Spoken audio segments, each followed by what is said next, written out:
So today we're here at the Foreign Office, and this is an interview with Nikesh Mehta. He's a diplomat at the Foreign Office, and currently he's based in Malaysia. Thank you so much for your time, Nikesh. So you're a diplomat. What does that exactly mean, and what do you do? What does your typical day involve? I think it's quite a tricky question to answer, and it's a question that my family asked me when I joined the service. But I think essentially a diplomat is somebody who enjoys building relationships with people from different communities and in different countries, loves learning languages, loves learning about cultures, and really sees value in promoting our UK interests and keeping UK nationals safe. Okay. So my typical day in Malaysia could involve lobbying on a UN Security Council resolution on Syria, for example, okay, or it could involve working on a visit for a member of the royal family. It's an incredibly varied workload.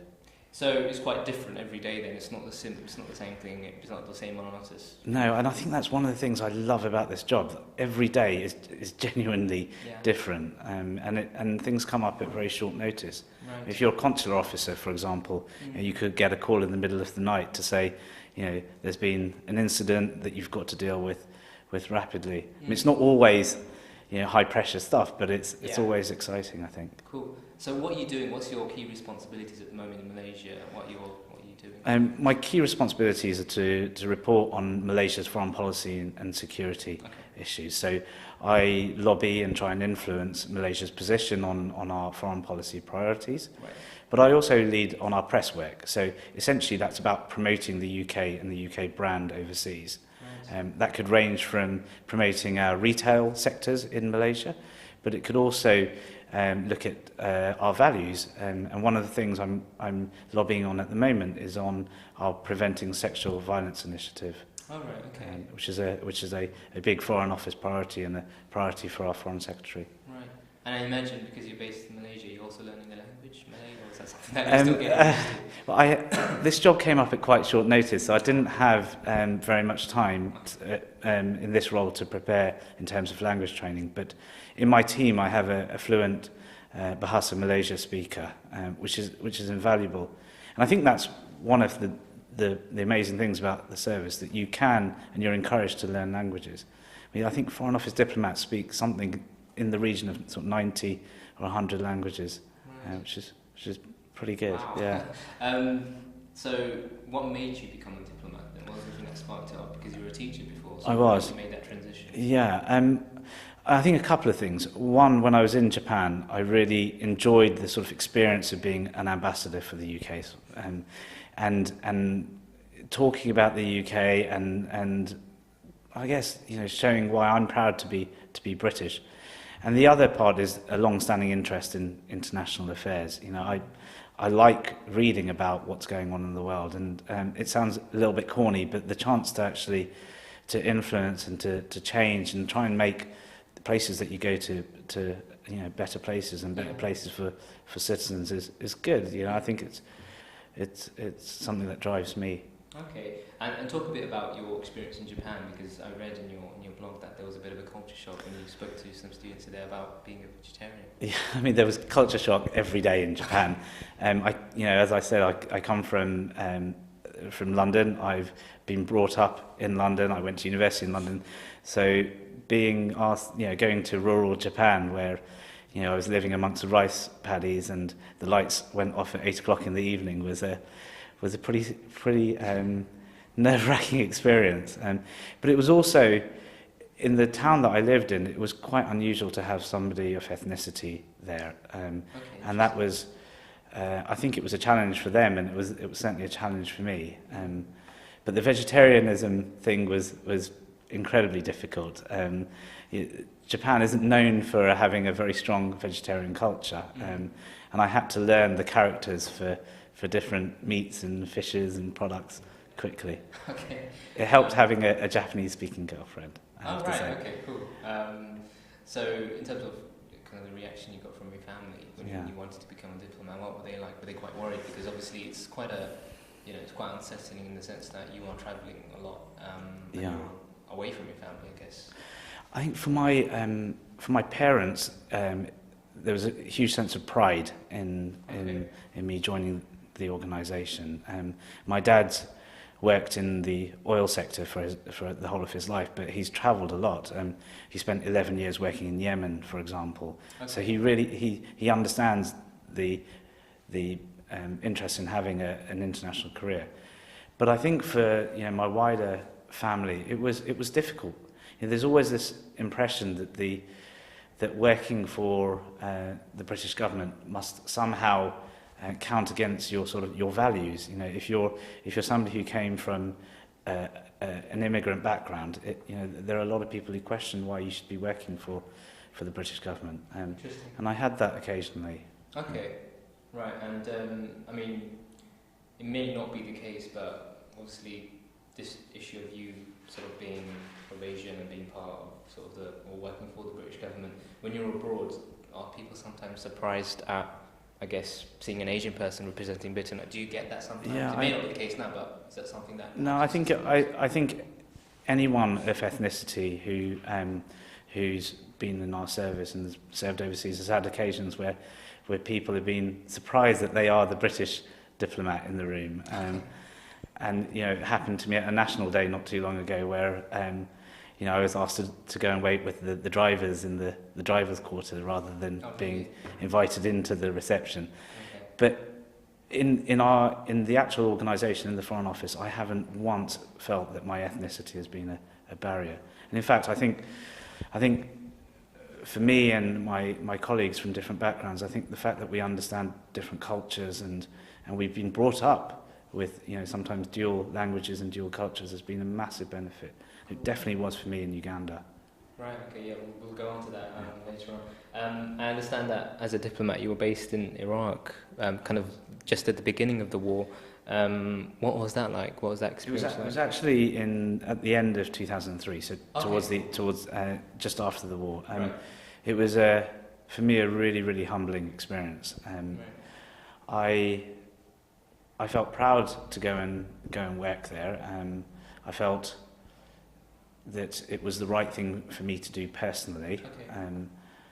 And one of my roles was to go to universities in the southern part of Iraq and talk about issues that had never been debated before. Right. Issues like whether women should wear hijab or not.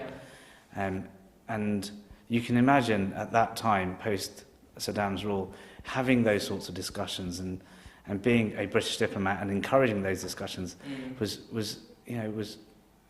pretty unusual. Yeah, and you flew in the area in a Boeing Chinook as well. Was that your first time flying such a plane? It was, yeah. I think flying into Iraq for the first time was pretty scary. You go in a plane where the seats face backwards and the lights go out when you land. It's pretty scary. I remember calling my mum on arrival in Basra and sort of saying, I really don't know where I am, and I can't believe I've arrived in Iraq. It was all quite sort of surreal at that time. I mean, the war itself was quite controversial. Obviously, many Britons were against it. What were your feelings at the time going in there and kind of representing Britain, sort of just after the war? I mean, I think. And I know you described it as a humbling experience. Yeah. I mean, I think for anyone working in the office, you have your own personal views on what happened at that time or on any foreign policy issue. I mean, it's certainly not discouraged to have your own opinion, but for me personally, I thought that, I think, like I said before, it was the right thing to do to try and make a difference and to interact with Iraqis and to understand, the sort of suppression that they've been under. Is that why you would say it's humbling? I mean, I primarily work with the Shia community in the south and the Marsh Arabs, and actually hearing some of the stories about what happened to them, after Gulf War I in particular was very upsetting. Okay, cool. And then afterwards, was it you went to Uganda? What year was that? I went to Uganda in 2004, cool. And I mean, in terms of a personal experience, it couldn't be more heightened than going back to the country where my mother was thrown out of by Idi Amin's forces. Right. The fact that Idi Amin's son, one of his sons, is still a member of the Ugandan government was particularly strange. I mean, you called it, and you probably described it as very kind of a rewarding experience. What did you do there, and did you think Yeah. it made a difference? Yeah, my job was primarily to look at the conflict in northern Uganda. So Right. it's the longest running conflict in Africa between, at the time, the government of Uganda, the government of Sudan, and the Lord's Resistance Army. But people didn't know about it. You know, there were 60,000 child soldiers, 1.2 million people that had moved into camps at that stage, and it wasn't being reported on. There wasn't a lot of aid going into the country. I remember going there in '84 and thinking, in 2004, and thinking that it reminded me of the scenes in Ethiopia in 1984. The camps were, it was awful, absolutely awful, and a lot of these guys had been attacked by the members of their own family. So children had been abducted, turned into child soldiers, and turned against their own communities. Right. It was pretty harrowing. So to work on drawing the public's attention to what was going on there, and to ensure that the right humanitarian support was going in was rewarding. But to think that it was going on in the country that my mother grew up in was, you can imagine, it was quite poignant. What were your mother's feelings at the time? Well, my mother and my grandmother travelled back to Uganda for the first time in sort of 35 years whilst I was posted there. Okay, so they met you essentially there. Yeah, they met. Yeah, exactly. And we, for my grandmother, we travelled down to the Congo border to the small village that she lived in, and she remembered the journey. She remembered the towns that we went through, but it was quite traumatic. My mother was asked to leave the country at gunpoint. So soldiers went into her house. It was a pretty bad end to her time there. But going back, I think completed an important circle in her life. Well, that's quite nice to hear. I know it was a terrible time for all those involved.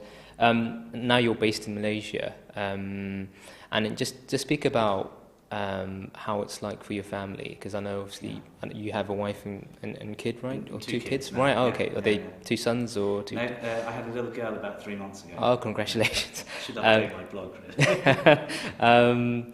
So what's that like, travelling with your family? Do they travel with you, or are they based here? Of course, my posting to Iraq was before I was married and before I had children. Okay, cool. So there are posts around the world where there are restrictions, but those are fairly limited and are in the hotspots that you'll know only too well. But for the most part, we do take our families with us, and I think it's a really enriching experience for families. My wife... You're not worried that it's unsettling for the children?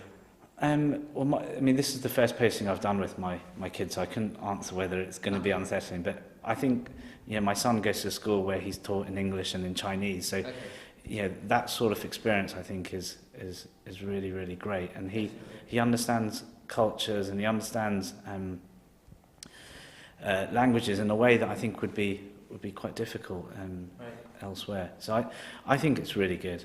My wife's also Australian, so moving back towards that part of the world is no bad thing for her. Cool. And as a diplomat, I imagine you have a lot of perks. You had dinner, with Gillian Anderson. And you also met, you accompanied the Duke and Duchess of Cambridge during their sort of Queen's Diamond Jubilee tour in Malaysia. I mean, what's the highlight of everything that you've done so far? Meeting Gillian Anderson was a massive highlight because I shouldn't say I had a crush on her, but she was a real sort of real icon at that time. But The Last King of Scotland, the film that Forrest Whitaker starred in and got an Oscar, was being filmed in Malaysia at the time I was there. And they actually filmed part of that in the High Commissioner's residence. So as a sort of thank you, they took him out for dinner, and he invited us to go along and join him. Nice. So sitting next to Gillian Anderson was pretty surreal.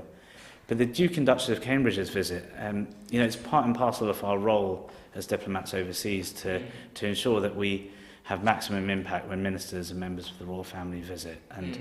And we spend a lot of time planning that visit. It wasn't just about sort of the public diplomacy aspect. It was also about making sure that there were tangible benefits of these visits. Right. For me, it was absolutely fantastic. They were an amazing couple, and they really transformed the way that that Malaysians and Malaysian people thought about the UK. Definitely. But there were massive benefits, and we launched the National Palliative Paediatric Care Programme during the visit, and that's taken off now in Malaysia. And you could argue that it might have happened anyway at some point in the future, but this was a catalyst to it, and there's good exchange between hospices in the UK and hospices in Malaysia as a result of the visit. Oh, that's really good to hear. And obviously, I imagine you got to know the Duke and Duchess of Cambridge a bit as well, because you accompanied them throughout the whole 3 days. Is that correct? Yeah, that is correct. Yeah, well, I don't know how well I got to know them, but I did accompany them, and it was hugely humbling. Yeah. Cool. It's nice to hear. So just moving on now, in terms of what you're doing now at the moment and what you hear for kind of today and what you're going to do later on, you're trying to encourage more people from kind of, I guess, BME, ethnic kind of minority communities to kind of get involved with the Foreign Office and talk a bit about this roadshow that you're doing or you've been a part of. Well, look, the Foreign Office needs to represent modern Britain, and modern Britain isn't white male from Oxbridge. It's people from a variety of backgrounds, not just ethnic backgrounds, but socio-economic backgrounds, different educational backgrounds, even geographic backgrounds. We can't be London-centric. We can't be Oxbridge-centric. We must have diversity if we're going to make creative foreign policy. So I've been leading a campaign over the last 10 months to try and encourage more BME graduates to think about the Foreign Office, and to ensure that when people do join the organisation that they progress with merit through it. Right. So as part of that, we took a university roadshow to 28 universities around the country. So these weren't your traditional Russell Group universities. These were universities that were proactive about diversity. Right. We took some of our most senior ambassadors to these places, and we talked to them a bit about what it's like to be a diplomat. What does the Foreign Office do? What are our values? What are we trying to promote? And then we had very personal exchanges with people on encouraging them to think about this as a career. Right.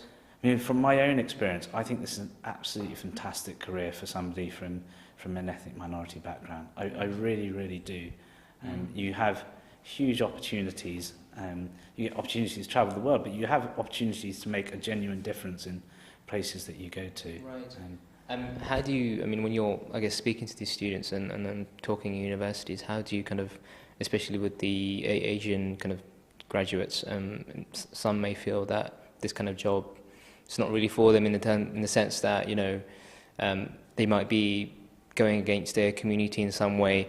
How do you tackle those kind of views and prejudices that people may have? I think it's a really good question. But for me, I think you've got to tackle it head on, and you've got to be really open and frank and give people a chance to voice those views and to answer them.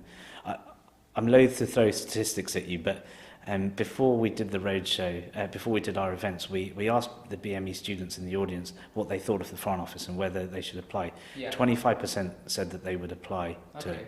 When we did the event and did the same evaluation afterwards, nearly 80% of people said that they would. So I think that personal interaction and telling them about our own stories that are often atypical, having a chemistry degree from an Asian background, going to Japan, is not what you'd think of as a traditional diplomat's background.